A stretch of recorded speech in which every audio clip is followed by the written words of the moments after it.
Hi friends, எனக்கு ஒரு doubt. உங்களுக்கு தெரிஞ்சால் எனக்கு வந்து கிளாரிஃபை பண்ணுங்கள். இது வந்து சிந்தால் சோப். சிந்தாலில் வந்து க்ரீன் கலர் சோப்பு. சிந்தால்லே நிறைய கலர்ஸ் இருக்குது. பிளாக் இருக்குது, இந்த மாதிரி. அதில் வந்து பார்த்திங்கன்னா, இங்கே பின்னாடி பார்த்திங்கன்னா டாய்லெட் சோப் கிரேட் 1 அப்படின்னு போட்டிருக்கு. எதனால் இதை வந்து டாய்லெட் சோப்புன்னு சொல்கிறாங்கன்னு தெரியல. இது வந்து ஒருவேளை நம்ம பாத்திங்க்காக யூஸ் பண்ணுறதுனால டாய்லெட் சோப்புன்னு சொல்கிறாங்களா, இல்லை எதனால் இப்படி சொல்கிறாங்கன்னு தெரியல. இதை நம்ம வந்து பாத்திங்க்கு யூஸ் பண்ணலாமா, குளிக்க? இது டாய்லெட் சோப்னால் என்ன?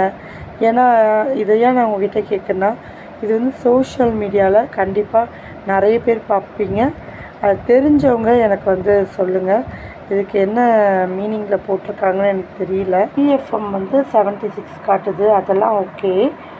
பட் ஆனால் இந்த டாய்லெட் சோப் அப்படின்னு போட்டிருக்குல, அதுக்கு தான் ப்ராப்பரான மீனிங் தெரியல.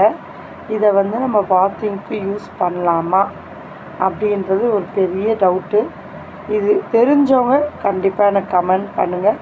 ஒருவேளை எல்லா சோப்லேயும் இந்த மாதிரி போட்டிருக்கான்றது நான் நோட் பண்ணல. தற்சமையிலான இந்த சோப்பை வந்து பின்னாடி திருப்பி பார்த்தப்போ இதை பார்த்தேன். டாய்லெட் சோப்புன்னு போட்டிருந்தது. இது எப்படி பாத்திங்க்கு யூஸ் பண்ணலாமா என்னென்னு ஒரு பெரிய டவுட் வந்தது. சரி, அதான் உங்கள்கிட்ட கேட்கலான்னு கேட்டேன். தெரிஞ்சவங்க மறக்காமல் கமெண்ட் பண்ணுங்கள். தேங்க்ஸ் ஃபார் வாட்சிங்.